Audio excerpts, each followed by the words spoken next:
want to welcome everybody back to my channel. If you don't know, I am Timah, and you're on my channel, Cooking for Health with Timah. So today, I'm gonna give you a truly powerful, powerful part of my life. Right? It's a very life-changing journey. So in today's video, I'm gonna be going kind of deep into the remarkable story of how I healed myself of fibroids, right?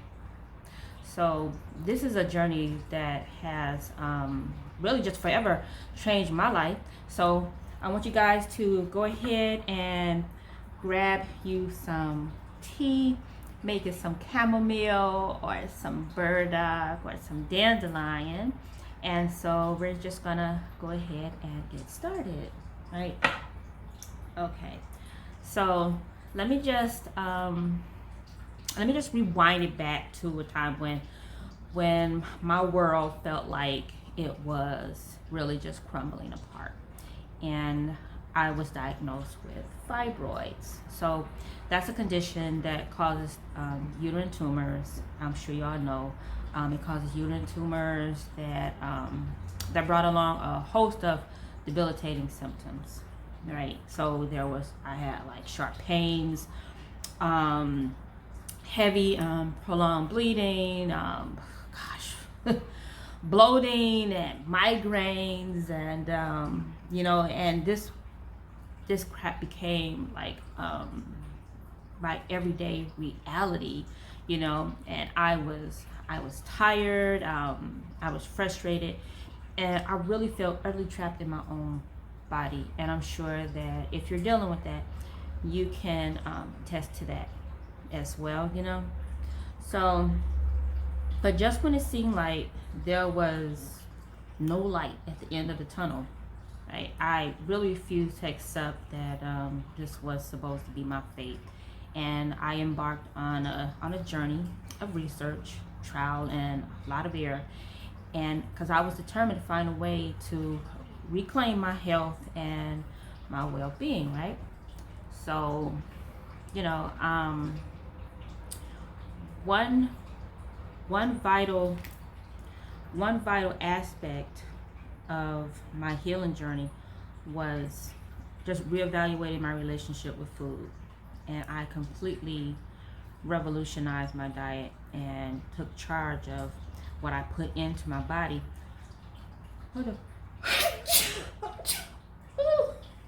Excuse me. But yeah, what I had to really reevaluate what I was putting inside of my body. And I incorporated an abundance of organic fruits, vegetables, and I was opting for a plant-based diet that nourished me from the inside out, right? And it wasn't just about the food, but to gain my energy back, because my hemos had went down to like it was like 3. My hemos were 3. My red blood count was 2.95, and my doctors actually thought that I had died because she wasn't able to get in touch with me. She didn't realize that she was contacting the wrong number. She had a couple of numbers for me, but she was calling the wrong number. And because I wasn't using that phone number really, I had no idea that she was even contacting me, right? So, but we squared that away. Now, I researched extensively and discovered that certain foods reduce inflammation, and as well as extensively promoting hormonal balance, right? So by embracing nutrient-dense superfoods, like I was doing turmeric, and I used that with my mom. If you guys saw one of my initial videos, then I talked about that in there. I was using ginger, kale. With my mom, I used some flaxseed. I didn't use flaxseed with myself though. And so, but I was doing like a whole bunch of green foods just so that I can kickstart my body's natural healing processes, right? And so, um, those were just some tools for combating my energy with fibroids, because you have to take that really just head on, right? So now a pivotal turning point in my journey was my decision to explore holistic healing practices. And so I'm heavily into meditation. I was doing some yoga. There are some yoga poses that's better than others that I found for myself. And then a whole lot of mindfulness techniques, right? So, yeah, so it's a whole lot of that, because it's about unlocking the profound potential of our mind-body connection, right? So that's very important, and so these practices actually allowed me to release a lot of stress. I let go of emotional baggage, and then I and created a harmonious environment for my body to heal itself, right? So, additionally, I sought the guidance of well, it was really not really seeking the guidance of health practitioners, but I did some studying on some health practitioners like Dr. Layla Africa, Dr. Jewel Pookrum, because they were into various herbal remedies, and I got Dr. Layla Africa's book as well, just looking into some of the things that he was talking about, right, that he wrote about, and both of their profiles is on the homepage of this channel, which is Cooking for Health with Timah. So and keep in mind, food is more than what you eat, right? It's everything that we put inside of our body. So I looked into the different modalities that they were into, like dietary changes, but so yeah, so it's important to acknowledge the immense power of our minds, possesses, and that our mind possesses, and in shaping our reality, right? So I went into heavy personal development, reading books on mindfulness, visualization, and manifestation. I so again, I had Dr. Layla Africa's book, because he he's just he was into so much, and may he rest in his power. Because he just passed a couple of years ago. He was oh my gosh, this man, he was really about his work, and his work is very appreciated, and then so he was one of the main health practitioners that I was reading on. He had like several books, and keep in mind, this was back in 2000, because it was towards 2010, beginning of 2011, when I actually found out that I had fibroids, and started paying more attention to myself. You know what I'm saying? And all of this stemmed from my mom's death, and how I took all of that in so deeply into myself. And it was my doctor who actually pointed that out to me, that I'd taken it in so deep, so that was what got me into looking into being more mindful, you know, and then going into visualizations and about manifesting my reality, because I had already knew that I wasn't going to I wasn't gonna go and have any surgery. In that initial video that I had posted, you know, some years ago, I let you guys know about the situation with my mom, and you know, so you know, you might wanna check that out. So, but you know, through rewiring my body, rewiring my mindset, and embracing a more positive mental attitude, I noticed a profound shift within myself, you know, and I began approaching like each day with gratitude, and finding joy in the smallest victories, and paving the way towards a healthier future, you know what I'm saying? And that is what allowed me to do that video. What was the name of the video that I had done? And I think it's on my front page of my channel. Right, it's called "Do This If You Have Fibroids." Right, do this if you have fibroids. And I found that was something that was helping a lot of people out, because that was something that I came up with through this long journey of putting information together, you know what I'm saying, in regards to healing and restoring myself, right? So, and that was part of my being very mindful within myself. And seeing, I was always a very creative person.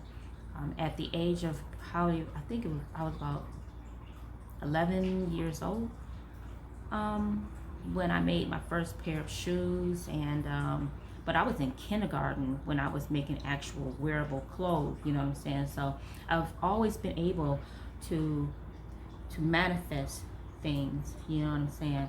So for what I did for myself in regards to fibroids, I guess it really wasn't that much of a surprise or a stretch, right? Because that's all also part of this manifestating that we all wanna get into, though, right? But yeah, so through rewiring my mindset and then embracing that more positive mental attitude, I did notice that profound change within myself, right? So you know, these are some of some of my victories, you know what I'm saying, that paved the way for me. So you know, our bodies, and I've briefly spoken this before, you know, our bodies are meant to move, and that's movier, right? And movement became a cornerstone of my healing journey, right? So I sought out exercises that embrace gentle yet effective methods, such as some forms of yoga. I used to do Tai Chi when I was younger, so you know, I did a little bit more of that. And then there are like specific exercises for specific parts of my body that I was doing in addition to the to yoga, right? So you know, these practices not only strengthen my body, but also allow for increased blood flow and improved lymphatic circulation, and helping me to promote healing within my body, right? So you know, so getting in tune with my body's needs also meant finding joy in movement. So I have a trampoline as well for the lymphatic system. And so, you know, I was incorporating more dance, because I love to dance, running, just going for walks around the community or whatever, you know what I'm saying? And then, you know, just connecting more with nature, because that's how I grew up. That's how we grew up. You know, our father would take us up to Idlewild like every summer, and you know, we just go walking through the woods and everything, you know what I'm saying? So, you know, that's great for your mental health, just doing stuff like that, right? You know, and just getting in touch with nature and walking around bare feet, you know, putting your feet to the ground, connecting to that divine feminine energy, right? You know, so that's very healing in itself. So now here I am today. I'm a living testament to the remarkable power of self-healing. You know, my symptoms, I was able to reduce my symptoms greatly just by changing the diet up.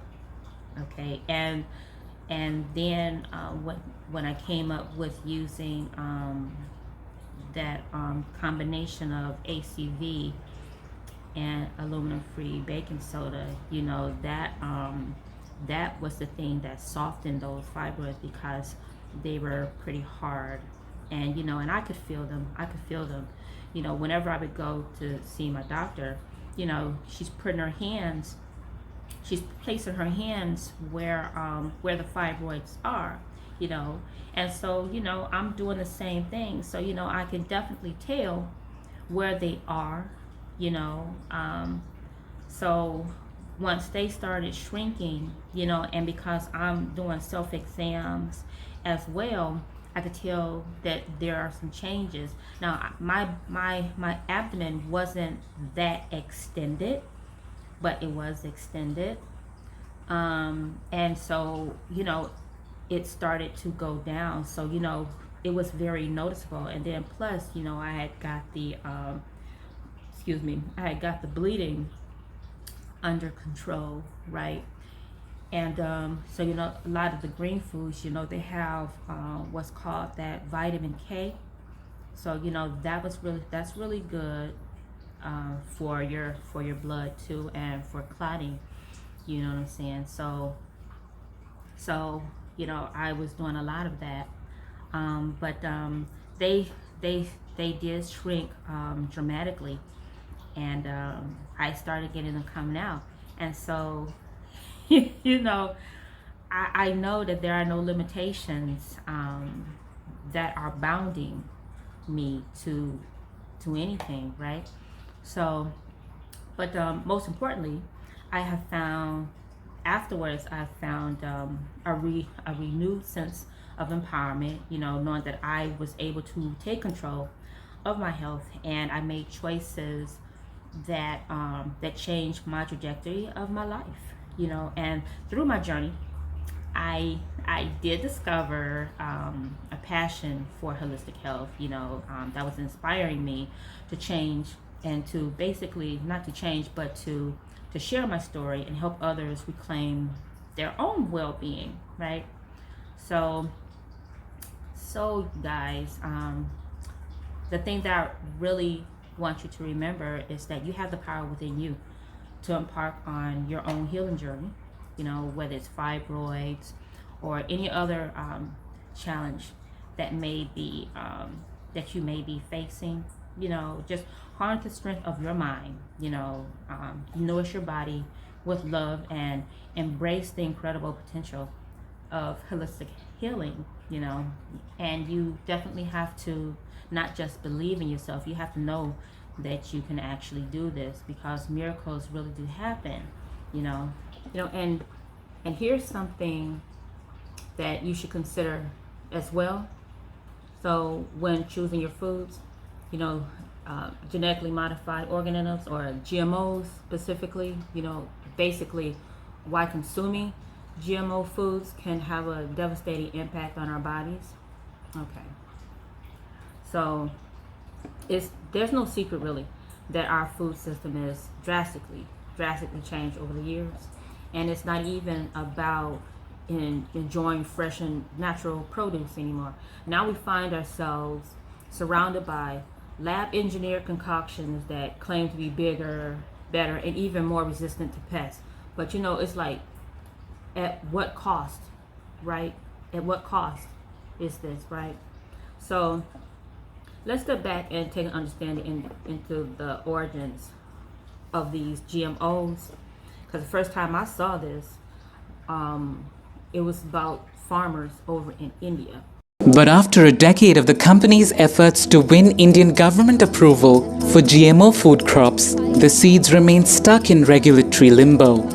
Growth in global sales of genetically modified seeds has been slowing since 2013, partly due to an international backlash against GMOs. Opponents claim the crops can damage the environment and potentially harm human health.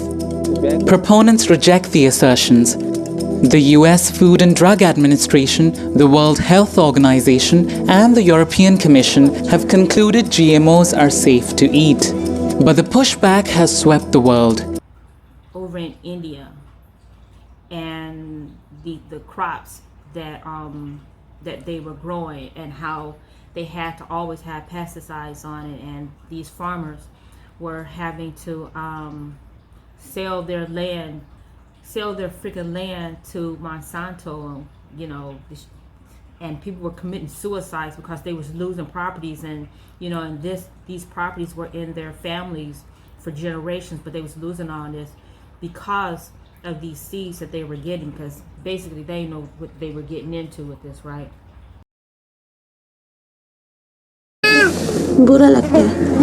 It hurts, she says. These photos are all that's left, says his mother.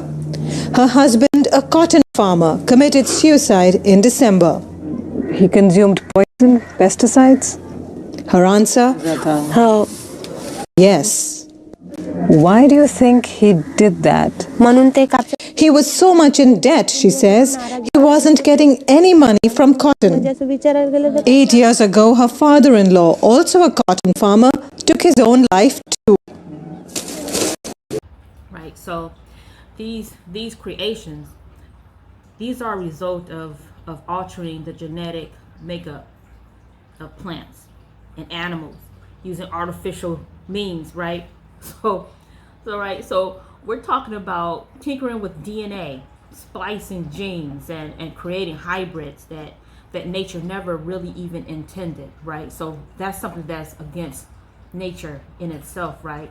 So it's like playing a mad scientist with our food, you know what I'm saying? So what are the goals of the genetically modified food industry? The main reason they genetically engineer crops is to sell more chemicals. The Roundup Ready sells more Roundup, the Liberty Link sells more Liberty. Those are herbicides. And 85% of the GMOs in the world are herbicide tolerant, mostly Roundup Ready. There's also the second most common category are soy in South America, plus cotton and corn also in North America. They produce their own insecticide. So you actually eat the corn on the cob, and you're eating an insecticide, and oftentimes it's that's called BT. Oftentimes it's not only BT corn, but it's Roundup Ready corn. So you're eating Roundup residues plus an insecticide plus the GMOs, and I wouldn't do it if I were you. So they claim that the reason is to feed the world, but if they were actually motivated by feeding the world, they'd never make those type of GMOs. In fact, the GMOs that they make don't increase average yield. Sometimes they lower yield, and they claim that it's supposed to increase yield, but it's varied. And agroecological practices can double yield in developing countries, even triple yield, especially even the staples. And so you have a situation where if you really wanted to feed the world, you'd have nothing to do with GMOs. And that was the conclusion made by the ISTAD report, which was produced in 2008 with over 400 scientists, commissioned by the UN and the World Bank. It's the most comprehensive evaluation of how to feed the world. And their conclusion was GMOs have nothing to offer. Are there any studies or research showing the health dangers from GMOs? Yes, I collect them. I trade them with my friends. It's like baseball cards for me. Yeah, there's a lot. They show potentially precancerous cell growth. in the digestive tract, smaller brains, livers, and testicles, partial atrophy of the liver, damaged immune system. That was one study in 1990s. Then there was things that show higher mortality, problems with the liver, problems with the kidneys, problem with the organ enzymes, altered biochemistry, damaged young sperm cells, damaged reproductive organs. We see problems of reproduction, birth defects. It goes on. And some of them repeat the same thing: immune system problems, digestive problems, reproductive problems, accelerated aging. And some of these were cited by the American Academy of Environmental Medicine. Let me see this thing. It's very interesting using this, using the microphone. And I think I'm going to have to get a different one. I think I'm going to get a different one. Get something a bit better, right? But yeah. So what was I saying? Right.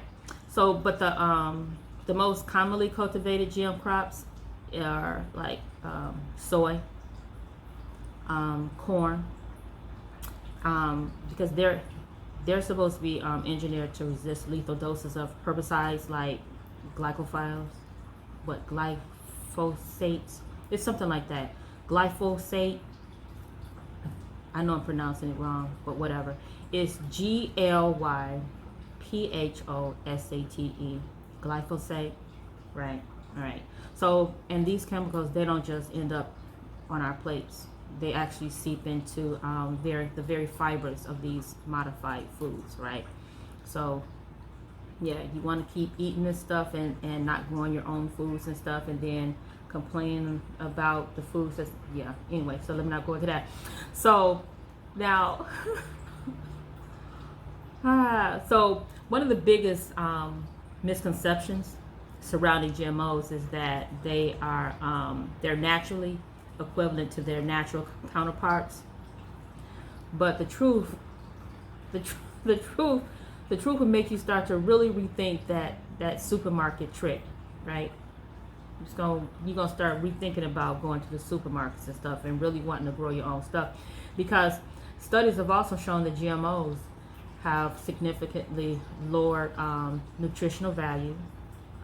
They lack essential vitamins, minerals, and even antioxidants. So not only are they potentially harmful, but they also cheat us out of vital nutrients. And see, and I'm always asked, do I need to change the way I'm eating just so that I can heal myself? Well, you make the decision. I'm just going to give you this information, and I want you to look this up, okay? I want you to look all this stuff, okay?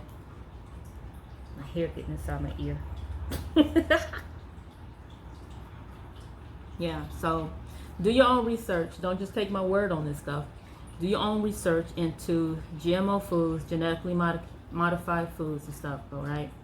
Yeah, okay. And then you determine whether you should change the way you're eating, or if it's okay for you to just keep going on and having digestive problems, heart palpitations, all that type of stuff. You make the decision as to whether you should change, Okay. Right, so farmers, over India. But anyway, so these GMO proponents, they claim that these crops will, that they're supposed to help feed this growing global population. But let's take a moment to contemplate who really benefits from this push for genetically modified foods, right? Because really it's giant biotech corporations. They're the ones holding the reins on this and monopolizing the seeds and dictating the fate of farmers worldwide. Like I mentioned, farmers over in India. And so, it's really a battle for control over our food system, and the consequences are quite dire. So, like I said, people have been committing suicide. Y'all should look this up. It's over in things that was happening over in India. And you know what I'm saying? There's a lot of foods that's being grown that's not even allowed in other parts of the world. But the United States will take all this stuff in. All right, y'all need to do some research on this stuff because the food. More than half of European Union countries have moved to bar cultivation of all genetically engineered crops, and their future in Russia and China remains uncertain. The first danger of GMOs is the concentration over the seed supply. Second is the environmental impact. The BT is failing to control pests, it's created super pests. Herbicide-tolerant crops have created super weeds. Monsanto says it recommends rotating pesticides and using other methods like tillage to help slow resistance among bugs and weeds. So, you know, the notion that consuming GMO foods is anything other than disastrous for our bodies and is merely an illusion, right? So we must question the motives behind the creation and widespread adoption of these scientifically modified organisms, because our health, the environment, and the future of our food systems are all at stake here, you know. And you got to remember that the power to make conscious choices about the foods that we eat and support, you got to say no to GMOs. You got to make a conscious choice about the foods that you eat and support. You got to say no to GMOs. Do I need to say that again? You got to say no to GMOs. You got to have the power to make the conscious choices about the foods that you eat and support. So you want to keep asking me, do I need to change the way I eat? Do I have to change the way I eat? You make that decision on your own, right?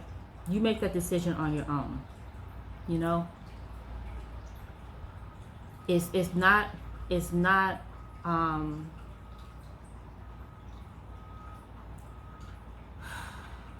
look, you have to determine what your worth is. You know what I'm saying? Determine what your worth is.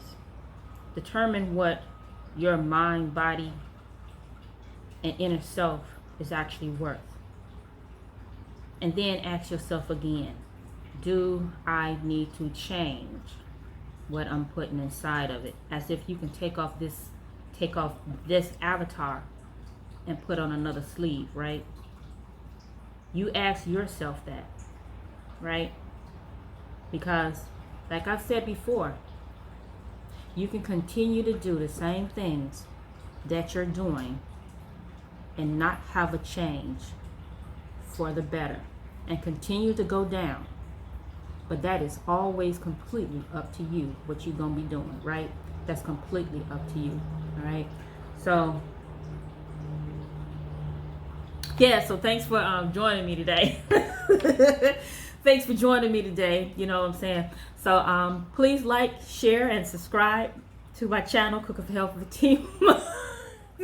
Cooking for Health with Timah. You know, so, you know, I'm gonna see about doing more videos for you guys. It's just been really tied up. You know, I'll be doing a lot of different events, and I'm talking to people when I'm doing these events, you know what I'm saying? So, you know, we're towards the end of all this, and I'm typically posting stuff over on my Instagram and maybe even on Facebook in regards to some of the events that I've been doing. But yeah, so I'll see about bringing you guys some more thought-provoking content.